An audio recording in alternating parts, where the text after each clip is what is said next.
What's going on, y'all? Marvel Cross 316 back with another comic book flashback, and we are looking at issue number 60 of The Amazing Spider-Man. This issue came out in May of 1968, and as I look on the cover today, we have Spider-Man going up against the Kingpin. Remember from last issue, we had the reveal of the brainwasher, and the mastermind behind that was none other than the Kingpin.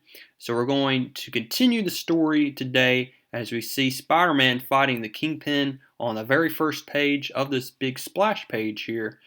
Today's title is "Oh Bitter Victory," so we'll figure out what the heck that means.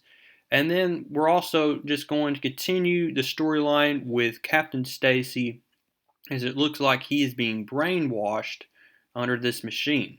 So before we get started, go ahead, give this video a like, and also subscribe if you have not. And let's go ahead and get started. As always, this is brought to you by Stan the Man Lee, who wrote this issue. We have John Ringading Ramita doing the artwork, as well as Donnie Heck. We also have Mickey DeMeo doing the inking, and we have Sam Rosen on the lettering page. And like I said, we start out this issue with nothing but pure action. Right here we have the Kingpin being discovered by Spider-Man here, as Spider-Man was trying to go out and search for the missing George Stacy, Captain Stacy here, who is also Gwen Stacy's father. And then he runs into what he seems to be an operation here with this brainwashing machine. Kingpin definitely wants to use Captain Stacy to help him take over the government. That's pretty much what Kingpin wants to do here, is to use these high-ranking officials like Captain Stacy in order to help build up his business of crime here, his crime organization. And so Spider-Man is fighting the Kingpin here. They're both, again, almost evenly matched. We have Spider-Man with his cunning agility, but also with Kingpin, who is also very strong and fast.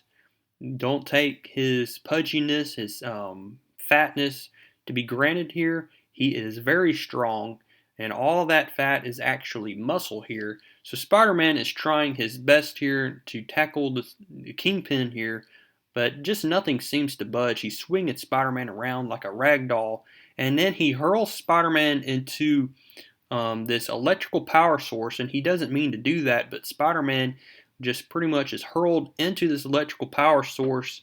It electrocutes Spider-Man, causes a bunch of smoke to circulate around the room, so now Kingpin can't see Spider-Man. He tells his henchmen here to pretty much cause this machine to get the smoke out of the room. It's too hot, so Kingpin grabs hold of that, allows the room to just cause air to circulate, to cause the smoke to get out of the room, leaving Spider-Man to be able to escape through the window. So now Spider-Man has escaped. They're wondering if Kingpin can go after Spider-Man, but Kingpin now focuses his attention to Captain Stacy. He said he can take down Spider-Man whenever he wants. Let's focus on our main goal here, and that is hypnotizing Captain Stacy. So that's exactly what we see Kingpin do here, as he looks into the Kingpin's necklace here, this jewel. It hypnotizes him as well as this machine, and Kingpin asks Captain Stacy to repeat after him, which is basically, "The Kingpin is my master, I will obey his orders." So now we have Captain Stacy under the influence of the Kingpin. So we're back at the party here, and we have Gwen and Harry. They're both wondering where Peter went off to, and we see that MJ comes rushing up to the table. She's like, "Where is your father? I need to see him immediately."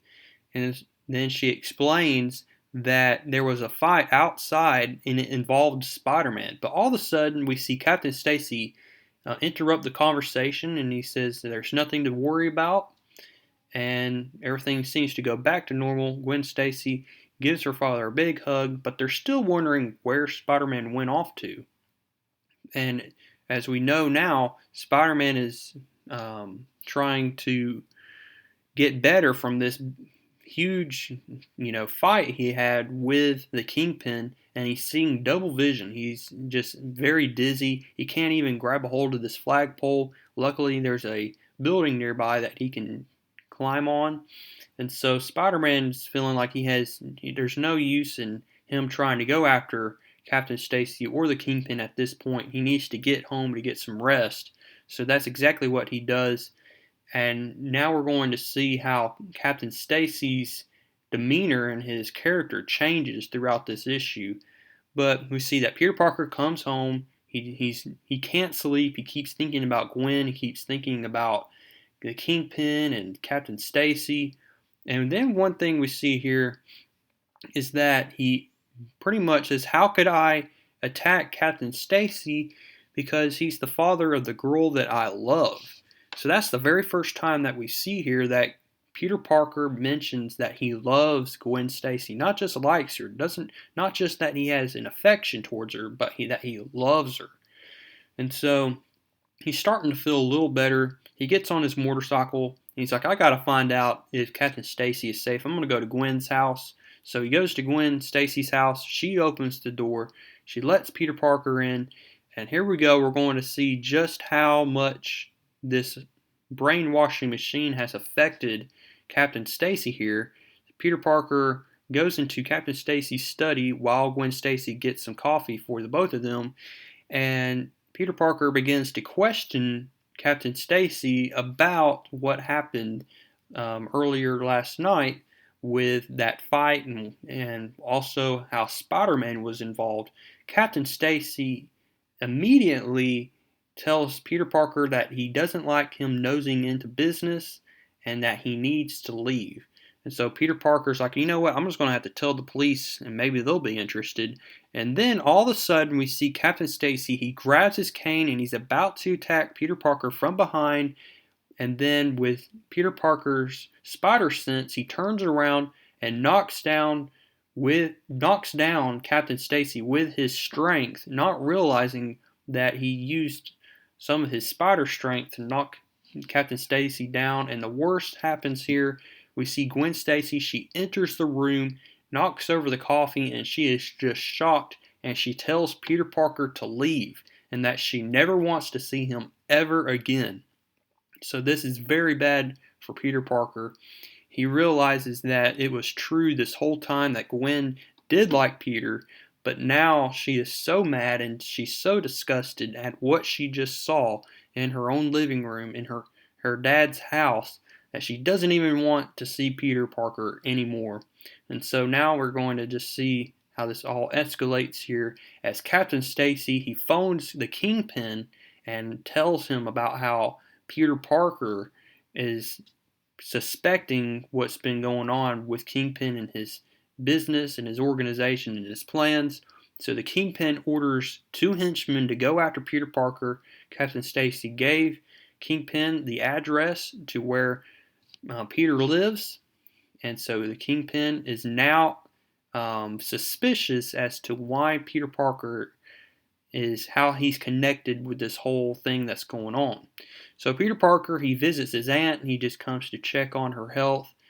And while he's checking in on Aunt May, we see the two henchmen go to Peter Parker's apartment where he's also staying with Harry Osborn, his roommate. They crash into the apartment. They search the apartment. They can't find him. And then Peter Parker returns 5 minutes later to notice that there is a huge ruckus. It looks like the apartment's just been turned upside down. And Harry Osborn's like, "Look, you need to fill me in on what's going on." But Peter Parker does not want to tell Harry Osborn or get Harry Osborn involved in this dangerous situation. So while Harry Osborn finally walks out of the apartment to go somewhere, that leaves Peter Parker the ability to change to Spider-Man. So now Peter Parker is going to go after the Kingpin as Spider-Man here to search. And lo and behold, he finds Gwen Stacy's dad, which is Captain Stacy. He's entering this car. So now we're going to see where this car is leading to. We see Captain Stacy get out of the car and they're entering this police headquarters. So what is he up to? he realizes that Captain Stacy is rifling through the records here. And so this gives Spider-Man the ability to take photos unbeknownst of what's been going on.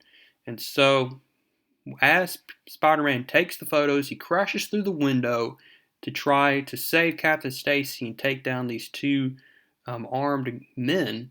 And while Spider-Man is attacking these two henchmen, Captain Stacy comes from behind, knocks out Spider-Man with his cane, while the three get away. They're going to use the alibi that they saw Spider-Man breaking through the records, but that's not going to hold up in any court, as we see that Spider-Man has the photos of pretty much Captain Stacy rifling through the records. And so now he's left with this hard situation. Should I go and give these pictures to the Daily Bugle, pretty much showing that Captain Stacy has committed a crime? Well, he has no choice in this matter. He knows that Captain Stacy is under the influence of the Kingpin, and he's doing it just for the best for Captain Stacy and Gwen. So he's coming to a hard decision here. He gives Jameson the photos. They're published in the Daily Bugle. And then we end the issue here with Gwen Stacy finding out that her father was rifling through these police files and that he's been captured, and that the person that took the pictures was Peter Parker.